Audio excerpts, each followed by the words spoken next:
حضرت ایوب 18 سال بیمار رہے. زوجہ کہنے لگی دعا کر لو تو آپ فرمانے لگے بی بی سے کہ صحت کتنی دیر رہی؟ اس نے کہا 60 سال. تو آپ فرمانے لگے ذرا بیماری کو بھی 60 سال گزر لینے دو پھر دعا بھی کر لیں. یہ دعا کی اللہ، یہ لفظ کہے اللہ نے صحت دے دی، تندرستی آ گئی. ایک دن گھر میں بیٹھے بیٹھے زوجہ کہنے لگی کہ ایوب یہ بتاؤ دکھ اچھے کہ سکھ؟ آپ فرمانے لگے سارے دن ہی اللہ کے ہیں پر دکھ بڑے اچھے تھے. مجھ سے پوچھو تو دکھ بڑے اچھے تھے. کہا کس طرح؟ تو حضرت ایوب فرمانے لگے جب میں بیمار تھا تو 24 گھنٹے میں ایک دفعہ میرا رب میرا حال پوچھا کرتا تھا. ایک دفعہ میرا اللہ پوچھتا تھا ایوب تیرا حال کیا ہے؟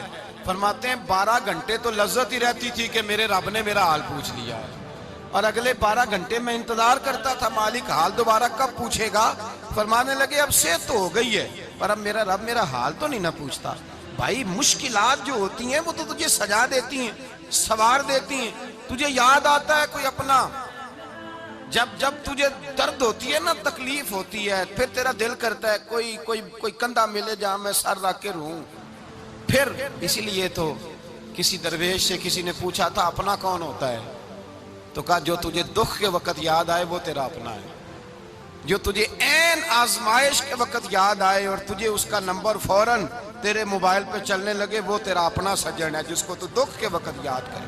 تو بھائی مشکلات کے بعد جو اللہ آسانی دیتا ہے.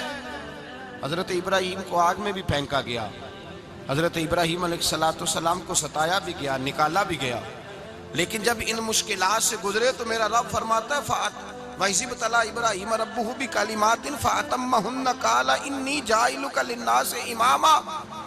کہا جب ابراہیم پورے اترے تو پھر ہم نے انہیں امام بنا دیا. یا اللہ کس طرح کی امامت دی؟ فرمایا میں نے اتنی اعلیٰ شان عطا کی ہے کہ اپنے لاڈلے رسول کو جناب ابراہیم کی نسل میں پیدا فرما دیا ہے. میں نے مصطفیٰ کو ان کی نسل میں پیدا کر دیا، قیامت تک کے لیے ان کا وقار بڑھا دیا. اللہم صلی علی محمد وعلی آل محمد کما صلیت علی ابراہیم وعلی آل ابراہیم. ان کی عظمت بڑھا دی اس لیے کہ جب وہ آزمائش سے گزر کر کے آئے پھر جو آسانی دی. میرے نبی پاک صلی اللہ علیہ وسلم نے دین ابراہیمی کی بہت ساری چیزوں کو رکھا. کہا میں ملت ابراہیمی پہ ہوں. جب کوئی مشکلات کو عبور کر کے آتا ہے، جب کوئی تکلیفیں سہ کر کے آتا ہے، اس کے لیے جو اجر ہوتا ہے، اس کے لیے جو پھر اللہ کتنی ذرا بڑی توجہ کیجئے گا. لوگ سمجھتے ہیں فلاں آدمی مشکل میں ہے تو شاید مشکل میں ہی رہے گا، فلاں آزمائش میں ہے تو شاید میرا اللہ فرماتا ہے ایک مشکل دے کے میں 2 آسانیاں بھی دوں گا. تم مشکل دیکھ رہے ہو، مشکل نہ دیکھو، وہ جو اس کو بعد میں آسانی آنے والی ہے، اور ڈبل جو میں اس پر نعمت کرنے والا ہوں اس کو دیکھو. حضرت یوسف کو بھائیوں نے کنویں میں ڈال دیا تھا، اور جب کنویں سے نکلے تو مصر کے بازاروں میں بکے، اور پھر زلیخا نے الزام لگایا تو حالات بگڑ گئے. حضرت یوسف کو جیل جانا پڑا. کتنی کٹھن زندگی تھی، لیکن میرے مالک کو کچھ اور ہی منظور تھا. کنویں میں گرنے والے، بازار میں بکنے والے، جیل میں جانے والے، الزام لینے والے جناب یوسف کو رب کریم نے اسی مصر کا بادشاہ بنا دیا. اللہ پاک نے اسی مصر کا حکمران بنا دیا. یاری تیری سونا پر ازمیشاں تیریاں اگ، اے سونا پرکھیا جاوندا ہی پہلو نال اگاں دے لگ. اس کے لیے تھوڑا سا جتن کرنا پڑتا، تھوڑے کٹھن حالات سے گزرنا پڑتا، تھوڑی آزمائشوں کا روپ دیکھنا پڑتا. ہم چاہتے ہیں کہ ہمیں چھیڑے کوئی نہ کوئی تکلیف نہ آئے، کوئی آزمائش. یہ ہو نہیں سکتا میرے بھائی. نامی کوئی بغیر مشقت نہیں ہوا. 100 بار جب عقیق کٹا تب جا کر نگی ہوا. ہم چاہتے ہیں کہ ہمیں کچھ بھی دقت نہ آئے، مشکلات نہ آئے. اور مشکلات تو انسان کو سنوارتی ہیں بھائی، وہ تو نکھارتی ہیں. کبھی پوچھا کرو جا کر کے کسی گندم کے دانے سے کہ تو کہاں سے ہو کے آیا ہے، کہاں سے نکل کے آیا ہے، تو وہ بتلائے گا کہ بڑے مشکل مراحل سے گزرا ہوں اور پھر اللہ نے مجھے طاقت دی ہے کہ میں انسان کے وجود کا حصہ بناؤں. تو بھائی کٹھن مراحل، آزمائشیں، تکلیفیں یہ انسان کو بڑا انسان بنا دیتی، یہ اس کے لیے ترقیوں کا پیش خیمہ ہوتی. ہمارے جوان پریشان ہو جاتے ہیں. عورتیں خاص کر کے اس بات پہ توجہ کریں، وہ بڑی جلدی غم لے جاتی ہیں. وہ کہتی ہیں جانے میرا کچھ ہوگا ہی نہیں، جانے میرا کچھ ہو ہی نہیں سکتا. میرے بھائی درجنوں اور بیسیوں لوگ ایسے ہیں جن کی اولادیں نہیں تھی لیکن نام ان کا ان سے بھی زیادہ ہے جو بڑے بڑے صاحب اولاد. حضرت خواجہ معین الدین اجمیری کو جانتے ہیں آپ لوگ؟ نہیں جو جانتے ہیں وہ بولے. جانتے ہیں جی؟ لو جی کافی سارے جانتے ہیں, تھوڑے جی رہ گئے نا. جانتے ہیں نا خواجہ صاحب کو؟ ان کے کسی بیٹے کو جانتے ہو؟ نہیں جانتے, نہیں جانتے, نہیں جانتے آپ ان کے بیٹے کو. حضرت خواجہ معین الدین اجمیری رحمت اللہ تعالیٰ علیہ کے بیٹے کو نہیں جانتے, لیکن ویسے آپ ہندوستان میں کسی آدمی کو چھیڑ کے دیکھیں وہ کہے گا میں خواجہ صاحب کا روحانی بیٹا ہوں, میں اولاد. حضرت غوث اعظم رضی اللہ تعالیٰ عنہ کی اولاد کو کم لوگ جانتے ہیں, لیکن آپ ویسے کسی کو پوچھ کے دیکھیں 11ویں والا پیر کون ہوتا ہے, ہر آدمی ہاتھ اٹھا کے بتائے گا خدا کے فضل سے ہم پر ہے سایہ غوث اعظم کا, ہمیں دونوں جہاں میں ہے سہارا غوث. لوگ جھوم کے بتلائیں. میرے بھائی یہاں لوگ پریشان ہو جاتے ہیں کہ اولاد ہوگی تو یہ ہوگا, فلاں ہوگا تو یہ ہوگا. بھائی ایسی کوئی بات نہیں. میرے پاس پیسے ہوتے تو میرا ابا بیماری سے فوت نہ ہوتا. جو مالدار ہوتے ہیں تو کیا وہ بچ جاتے ہیں؟ حضرت اسرائیل انہیں چھوڑ جاتے ہیں؟ او خدا کے بندے تو کیسی بات کر رہا ہے. یاد رکھ یہ جو آزمائشیں ہوتی ہیں, یہ جو تکلیفیں ہوتی ہیں, یہ جو تھوڑے سے مشکل حالات ہوتے ہیں. حضرت یونس علیہ السلام کی دوستی ہوگی حضرت جبریل امین سے, جناب جبریل ملنے آئے. حضرت یونس علیہ السلام فرمانے لگے جبریل میرا دل کرتا ہے مجھے اس بندے کی ملاقات کرا جو اللہ کا سب سے زیادہ عبادت گزار بندہ ہے. حضرت جبریل امین لے گئے دور دور فلسطین کے علاقے میں, اور لے جا کر ایک بندے سے ملاقات کرائی جس کی دونوں آنکھیں بھی کوئی نہیں تھی, دونوں بازو بھی کوئی نہیں تھی, دونوں پیر بھی کوئی نہیں تھی, اور اس بندے کی زبان پر لفظ بڑا کیا جاری تھے, یا اللہ تیرا شکر ہے, یا اللہ تیرا, بول کے کہیے یا اللہ تیرا, اے اللہ تیرا شکر ہے. شکر شکر کر رہا تھا. حضرت جناب سیدنا یونس علیہ السلام کہنے لگے میں نے تجھے عبادت گزار کو ملانے کو کہا تھا, تو کہاں لے آیا؟ حضرت جبریل کہنے لگے یا یونس یہ ہر چیز جانے کے باوجود اپنے رب کی رضا پہ راضی ہے. اس وقت دنیا میں نبیوں کے بعد جس سے اللہ سب سے زیادہ پیار کر رہا ہے وہ یہی بندہ ہے. یہ اپنے رب کی رضا پہ راضی ہے. اے تن میرا کنگی ہووے تے میں زلف سجن دی واواں, تے پوش میرے دی جتی بن جائے تے میں یار دی قدمی آواں. مارو مارو مینو مار مکاؤ کوئی عذر نہ پیش لے آواں, تے جے سونا ہی میرے دکھ وچ راضی, جے سونا ہی میرے دکھ وچ راضی, جے سونا ہی میرے دکھ وچ راضی, تے میں سکھ نو چلے ڈاواں. مانا کہ جب اس حال میں راضی ہے تو بس ٹھیک ہو گیا, ٹھیک ہو گیا. وصل اچھا ہے نہ فراق اچھا ہے, بس جس حال میں محبوب رکھے وہی حال اچھا ہے. بس جس حال میں انہوں نے رکھا بات ٹھیک ہو گئی. اس میں اب انسان شکوہ کرتے پھرے کہ یہ کس طرح ہے وہ کس طرح, اپنے آپ کو مطمئن رکھا ہے. مشکل کے بعد جو آسانی آل, حضرت لقمان حکیم ان کے نام پر قرآن مجید کی پوری سورت ہے. حضرت لقمان حکیم علیہ رحمہ آپ اپنے بیٹے کو نصیحت کر رہے تھے, کہنے لگے بیٹا کو مشکل آئے تو گھبرانا نہیں, کوئی مشکل آئے تو کرے بیٹوں کو سمجھ آ جائے کہ مشکل آئے تو, سمجھ آ رہی ہے بات کی, مشکل آئے تو. اور کیا خوبصورت جملے, بیٹے کو بٹھا کے کہتے ہیں بیٹا چھوٹی مشکل آئے گی تو اللہ بڑی مشکلات آسان کر دے گا. سمجھو چھوٹی مشکلات آئیں تو اللہ نے بڑی مشکلیں اس نے آسان کر دی. اور آپ کو بتاؤں اصل انسان ہوتا ہی وہ ہے جو مشکلوں میں جینے کا ڈھب سیکھ جاتا ہے, وہ بن جاتا ہے, جو کرب کے حالات میں جینے کا سلیقہ سیکھ جائے. اپنے بچوں کو یہ سمجھانا, حضرت لقمان بیٹے مشکل آئے تو گھبرانا نہیں, بڑی کو ٹال دیتی ہے, وہ نیکی کا اور آسانی کا پیش خیمہ ہوتی ہے. اللہ اس کے بعد آسانی سمجھا رہے ہیں. کچھ دنوں کے بعد کہنے لگے آؤ فلاں اللہ کے نبی کی ملاقات کو چلیں, فلاں نبی علیہ السلام سے ملنے چلتے ہیں. اس زمانے میں جو نبی تھے ان سے ملنے چلے گئے. بیٹے کو بات یاد تھی, گھوڑے پہ بیٹھے, امام ابن جوزی نے اس کو لکھا ہے, گھوڑے پہ بیٹھے تھے دونوں کے پاس گھوڑے تھے. اب رستہ بہت زیادہ تھا, کھانا ساتھ لے لیا, پانی ساتھ لے لیا, رستہ لمبا تھا, صحرا کا علاقہ تھا. جب جانے لگے تو اتنی سخت گرمی ہوئی کہ گھوڑے بھی بے ہوش ہونے لگے. اچانک ایسی گرم لو چلی کہ گھوڑے بھی. اب دونوں باپ بیٹا جو تھے وہ بڑی جوش میں تھے کہ جانا ہی جانا ہے. گھوڑے سے اتر کر کے پیدل چلنے لگے. اب پیدل چلتے چلتے ذرا آگے گئے تو گرمی میں جتنا بندہ پیدل چلتا ہے اتنا پیاس بھی زیادہ لگتی ہے, تو پانی پیتے رہے, کھانا کھاتے رہے, کھانا پانی بھی ختم ہو گیا. تھوڑا آگے چلے نا, اس قدر تکلیف بڑی کہ حضرت جناب لقمان کے بیٹے کے پیر کے اندر ایک ہڈی پیوست ہو گئی. اتنی بڑی ہڈی تھی وہ اندر ہی چلی گئی پیر, خون کے فوارے گرنے لگے. بیٹا بے ہوش ہو گیا. حضرت لقمان اس کے سرانے بیٹھے تو بیٹا تھا نا, آنکھوں میں آنسو آ گئے. بیٹے نے آنکھ کھولی تو کہنے لگا ابا جی آپ تو صبر کرنے والے ہیں, آپ رو رہے ہیں. فرمایا بیٹے میں کیا کروں, میرے سینے میں جو دل ہے وہ ایک باپ کا دل ہے. تو باپ جو ہوا تیرا, تیری دکھ پر رونا آیا. بڑی مشکل سے دانت کے ساتھ ہڈی نکالی, ہڈی نکلی تو خون بھی چلا. صاحب زیادہ کہنے لگا حضور آپ نے تو کہا تھا ہر مشکل کے بعد آسانی ہوتی ہے, اور چھوٹی مشکل دے کے اللہ بڑی سے بچا لیتا ہے, تو ہم تو اچھے کام چلے تھے. مشکل پہ مشکل, مشکل پہ مشکل, یہ کیا ہے؟ حضرت لقمان کہنے لگے بیٹا نہ تو رب کی حکمتوں کو جانتا ہے نہ پوری طرح میں جانتا ہوں, لیکن جو میں نے کہا تھا وہ بات سچی ہے. فَإِنَّ مَعَ الْعُسْرِ يُسْرًا إِنَّ مَعَ الْعُسْرِ يُسْرًا. اللہ ہر مشکل کے بعد آسانی عطا فرمائے گا, اور فرمایا میرا ایمان ہے کہ ضرور ضرور عطا فرمائے گا. یہ بات کہہ رہے تھے کہ سامنے سے دھواں اٹھا, اتنا سخت دھواں اٹھا کہ آپ نے سوچا شاید وہاں بادیا وہاں جاتے. وہاں چلنے لگے تو پیچھے سے کسی نے آواز دی ٹھہر جاؤ, رکو.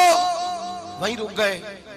تھوڑی دیر گزری تو کہا رک جاؤ. جب رکے تو ایک بولنے والا بولا, کہنے لگا تمہارے لیے تھوڑی دیر کے بعد جانوروں کا بندوبست کر دیا جائے گا, کھانے کا بھی بندوبست ہو جائے گا, بچے کا پیر بھی صحیح ہو جائے گا, چلے جانا, لیکن ذرا ٹھہرو.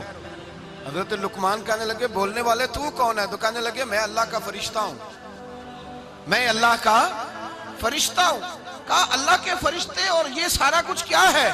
تو فرشتہ کہنے لگا اصل بات یہ ہے کہ سامنے بستی پر مجھے عذاب نازل کرنے کا حکم ملا تھا, آپ بڑی تیزی سے آ رہے تھے. میں نے رب سے دعا کی کہ اللہ اس باپ بیٹے کی غلطی کوئی نہیں, مہربانی فرما. رب نے پہلے آپ کو صحرا میں الجھایا, پھر میری دعا کی برکت سے آپ کے گھوڑے ٹھہر گئے, پھر میری دعا کی برکت سے آپ کا پانی ختم ہوا, پھر میری دعا کی برکت سے آپ کے بیٹے کو زخم آیا, پھر میری دعا کی برکت سے سامنے سے دھواں اٹھا. فرمایا یہ جو تمہیں مشکل پہ مشکل آ رہی تھی, یہ تو میرا رب تمہیں عذاب سے بچانا چاہ رہا تھا. یہ جو تمہیں مشکل پر مشکل آ رہی تھی تو میرا مالک تمہیں عذاب سے بچا رہا تھا, تم سمجھ نہیں رہے تھے. حضرت لقمان نے بیٹے کی طرف دیکھا تو بیٹے کہنے لگے ابا جی بات بالکل سچی ہے, افضل الذکر لا الہ الا لا الہ الا, اور پھر پڑھنے لگے حسبنا اللہ و نعم الوکیل نعم المولا و نعم النصیر. یہ ورد ہونے لگے. بھائی جب تجھے مشکل آتی ہے, آزمائش آتی ہے, تو اس وقت سمجھتا ہے پتہ نہیں میرے ساتھ کیا بننے لگا ہے. اللہ تبارک و تعالیٰ چھوٹی مشکل دے کے تجھے بڑی سے محفوظ رکھتا ہے, چھوٹی بیماری دے کے تجھے بڑی سے محفوظ رکھتا ہے. بلکہ میں ایک دفعہ ایک تکلیف میں, ایک آزمائش میں مبتلا ہو گیا, تو میں نے اپنے حضرت سے کہا کہ حضور سارے دکھ کٹھے ہی آ گئے, کیا کیا جائے؟ تو آپ فرمانے لگے بڑے خوش نصیب ہو, جوانی میں اللہ نے دکھ دے دیے, بڑھاپے میں آئے تو برداشت نہیں ہوتے. یہ تو بڑے وقت پہ آ گئے, شکر ادا کرنا چاہیے. اس زمانے میں برداشت نہیں ہوتے, اب آسانی ہے, ان کو برداشت کرو, ہمت کرو. میرے بھائی یاد رکھیں آزمائشیں تکلیفیں آپ کو بڑا کرنے کے لیے آتی ہیں. ہم آزمائش کو برا جانتے ہیں, دکھ کو برا جانتے ہیں. دکھ تو بڑے پیارے ہوتے ہیں, یہ رونے کا سلیقہ سکھاتے ہیں, یہ اللہ کو منانے کا طریقہ سکھاتے ہیں, یہ مسجد میں جانے کا. وہ جو سکھی بندہ ہے نا, سکھی, مجھے ایک صاحب کہنے لگے دو قسم کے لوگ مدینے سے آتے ہیں, مدینہ شریف پوچھنے لگے, کہنے لگے حضرت جی دو قسم کے بندے ہیں, کچھ واپس جاتے ہوئے تڑپ رہے ہیں, کچھ تصویریں کھینچ رہے ہیں رخصتی کے وقت, فرق کیا ہے؟ تو میں نے کہا وہ جو تصویریں کھینچ رہا ہے وہ امیر آدمی ہے, اسے پتہ ہے کہ میں پھر ٹکٹ لے لوں گا, مہینے کے بعد پھر آ جاؤں گا. اور یہ مدینہ چھوڑتے ہوئے تڑپ رہا ہے, یہ کوئی غریب ہے, یہ کہہ رہا ہے پتہ نہیں دوبارہ موقع ملے کہ نہ ملے. یہ دکھی ہے, یہ آزمائش میں دکھی. سکھی بندہ تو مکے جا کے نہیں روتا, وہاں بھی کھڑا ہے ڈٹ کے کھڑا. دکھی کوئی نہیں تو روئے کیسے, روئے کیسے؟ دکھیے دی گل دکھیا ہی جانے, دکھیے دی گل. کیا خوبصورت لفظ ہے میاں صاحب کی, اور لفظوں میں حسن دیکھے. کہنے لگے دکھیے دی گل اے دکھیا ہی جانے, تے سکھیے نو کی خبراں, تے یار جنہاں دے موت نے مارے روندے نہیں تک تک قبراں. یہ مشکل مرحلہ ہوتا ہے, جب انسان تکلیف میں ہوتا ہے پھر اسے احساس ہوتا ہے. اور تکلیف والے کو ہی تکلیف والے کی تکلیف کا احساس ہوتا ہے. جب آپ کو اللہ مشکل دیتا ہے تو سمجھ لے رب آسانی دینا چاہ رہا ہے. جب تیز دھوپ آتی ہے تو سمجھ لے اللہ گرم ہوا گزار کے ٹھنڈی بارش برسانا چاہ رہا ہے. اور جب چاروں طرف سے گھٹن ہو, پنجابی میں کہتے ہیں گمہ لگ جائے, تو پھر سارے بول کے کہتے ہیں اب جو طوفان آئے گا وہ سخت ہی آئے گا. اس لیے کہ گھٹن جتنی زیادہ ہوتی ہے پھر فضل بھی اتنا. جن لوگوں نے تکلیفیں زیادہ سہی تھی رب نے عزتیں بھی زیادہ ہی عطا فرمائی. جن لوگوں نے تکلیفیں زیادہ سہی نا انہیں اللہ نے درجہ بھی. حضرت بلال حبشی نے بڑی تکلیف سہی, مارا کرتا تھا امیہ, بڑا مارتے تھے, اتنا مارتے تھے کہ موٹے, آپ نے کبھی دیکھے ہیں دیہاتوں میں موٹے موٹے موٹے موٹے پائے ہوتے تھے چار پائیوں کے, موٹے موٹے موٹے موٹے پان کی چار پائیاں اور بڑی چار پائیاں کافر بچھا کے بیٹھ جاتے اور حضرت بلال حبشی کے پیر ان کے نیچے رکھ دیتے, ہاتھ ان کے نیچے رکھ دیتے, آگ لوہا گرم کر کے اس کے اوپر ننگے بدن لٹا دیتے. مکے نے بڑی آزمائشیں دیکھی, پھر اسی مکے نے مدینے نے عجیب رنگ دیکھا کہ میرے نبی معراج سے واپس آئے اور حضور نے عظمت دی. فرمایا بلال یار تیرا بڑا مقام ہے, تو مدینے میں چل رہا تھا اور میں جنت میں تیرے قدموں کی آواز سن رہا تھا. کتنا تیرا مقام ہے, کتنا تیرا درجہ ہے, میں وہاں تیرے چلنے کی آواز سن رہا تھا. حضرت ابو بکر صدیق رضی اللہ تعالیٰ عنہ نے اس زمانے میں حضور کی نوکری کی جب دوسرا جانثار کوئی نہیں تھا. سارے لوگ تانے دیتے, کہتے ابو بکر تو اکیلا ہی سیانا ہے, سارا مکہ مخالفت کرتا ہے, تو جان ہی نہیں چھوڑتا, سارا زمانہ مخالفت کرتا. ابو بکر صدیق نے مال بھی دیا, جان بھی دی, شہزادی حضرت عائشہ بھی دی حضور کی خدمت میں, ہر چیز لٹا دی. دنیا کو پتا اس دن چلا جس دن میرے رسول پاک صلی اللہ علیہ وسلم مسجد نبی میں بیٹھے تھے, درجنوں صحابہ تھے. حضور نے فرمایا ابو دردہ کو تو بلاؤ. جناب ابو دردہ حاضر ہوئے تو کہتے ہیں حضور کا چہرہ دیکھا تو ناراضگی ہے چہرے پہ. میں نے دیکھتے ہی کہا حضور آپ مجھ سے ناراض ہیں؟ حضور نے فرمایا ہاں میں ناراض ہوں. جب یہ لفظ کہے تو میں کانپنے لگا, حضور ناراض ہو گئے. میں نے کہا یا رسول اللہ میری غلطی. تو نبی پاک نے فرمایا تو میرے ابو بکر کی عظمت نہیں جانتا؟ حضور جانتا ہوں. حضور کیا ہوا؟ نبی پاک نے فرمایا کل تو گلی میں گزر رہا تھا, ابو بکر بھی گزر رہا تھا, تو نے سوچا ہی نہیں تو میرے ابو بکر کے آگے آگے چل رہا تھا؟ یہ خیال ہی نہیں آیا, تجھے پتا نہیں کہ جس نے میرے ساتھ نیکی کی میں نے بدلہ چکا دیا ہے. ابو بکر کا بازو تھام کے اللہ کی بارگاہ میں لے جاؤں گا, میرا رب بھی اسے بدلے عطا فرمائے گا. یہ عظمت, یہ شان, یہ بلندی اور رفعت مشکلات سے گزرنے کے بعد ملی. میرے نبی پاک صلی اللہ تعالیٰ علیہ وسلم کے ساتھ مولا کائنات شیر خدا حضرت علی نے 9 سال کی عمر سے وفات شروع کی اور تا دم آخری حضرت علی نے وفا کی مصطفیٰ سے. کٹھن مراحل سے گزرے, کٹھن مراحل سے. حضرت علی کہتے ہیں میں ہر جنگ میں ہر جہاد میں ساتھ تھا, پر جس دن مکے اور مدینے سے آنے والوں کو حضور بھائی بھائی بنا رہے تھے, مہاجر اور انصار کو بھائی بھائی بنا رہے تھے. فرماتے ہیں میں تنہا کھڑا تھا, کوئی کسی کا بھائی بن گیا, کوئی کسی کا بھائی بن گیا, میں اکیلا کھڑا تھا اور میں سوچ رہا تھا کہ یار میں کدھر جاؤں. کہتے ہیں میں اس حد تک آیا کہ میرے آنسو بہنے لگے, لیکن میری مشکلات کو آسانی تب ملی جب مدینے کے چاند دھیرے سے اٹھے, میرے قریب آئے, میرا بازو تھاما اور فرمایا علی باقی سارے بھائی بھائی بن گئے ہیں, انت اخی فی الدنیا والآخرہ, تو میرا بھائی ہے, دنیا میں بھی میرا بھائی ہے, قیامت کے دن بھی میرا بھائی ہے. حضور نے اعزاز دیا اور غدیر خم کے موقع پر حضرت علی کا بازو تھام کے کھڑا کر کے حضور نے فرمایا من کنت مولا ہوں فہذا علی مولا. فرمایا جس کا میں مولا ہوں اس کے علی بھی مولا ہے. محبوب پاک سید عالم صلی اللہ علیہ وسلم نے جن لوگوں نے مشکلات برداشت کی پھر ان کو اعزاز ملا, ان کو درجے ملے, ان کے لیے جو آسانی. حضرت عثمان غنی نے صحابہ میں سب سے زیادہ مظلومیت کاٹی, سب سے زیادہ مظلومیت. 40 دن پانی بند رہا, کھانا بند رہا, تکلیف اور آزمائش کا وقت ہوا. امام جلال الدین سیوطی رحمت اللہ تعالیٰ علیہ الحاوی للفتاوی میں لکھتے ہیں, کہتے ہیں جب حضرت عثمان غنی پر کھانا اور پانی بند تھا, ایک شام حضرت عبداللہ بن سلام ملنے گئے. اس شام, اس صبح جس شام حضرت سیدنا عثمان غنی شہید ہوئے, جناب عبداللہ ابن سلام کہنے لگے عثمان تیرا کیا حال ہے, کس پوزیشن میں ہے؟ تو کہتے ہیں جناب عثمان غنی کہنے لگے عبداللہ آج میں بڑا سکھ میں ہوں. کہا 40 دن بیت گئے, کھانا نہیں آیا, پانی نہیں آیا, تو آج کیوں سکھی ہو؟ فرمانے لگے آج مدینے کی سامنے والی گلی میں میں نے مصطفیٰ کا دیدار کیا ہے, اور نبی پاک صلی اللہ علیہ وسلم نے فرمایا عثمان اگر تو کہے تو تیرے لیے پانی کا بندوبست کر دیا جائے, تیری مشکل آسان ہو جائے, اور اگر تو کہے تو تیرے لیے وہ آسانی کی جائے کہ آج تو میرے پاس آ کے روزہ افطار کر لے. تو حضرت عثمان غنی کہنے لگے میں نے مصطفیٰ سے عرض کیا حضور مجھے یہاں کا سوق نہیں چاہیے، مجھے وہ آسانی چاہیے جو آپ کے پاس افطار سے ملے گی۔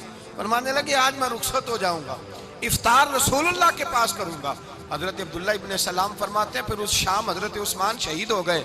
لوگ کہنے لگے عثمان شہید ہو گئے، اور میں کہنے لگا نہیں، انہوں نے جا کے نبی پاک کے دسترخوان پہ روزہ افطار کر لیا ہے، روزہ افطار۔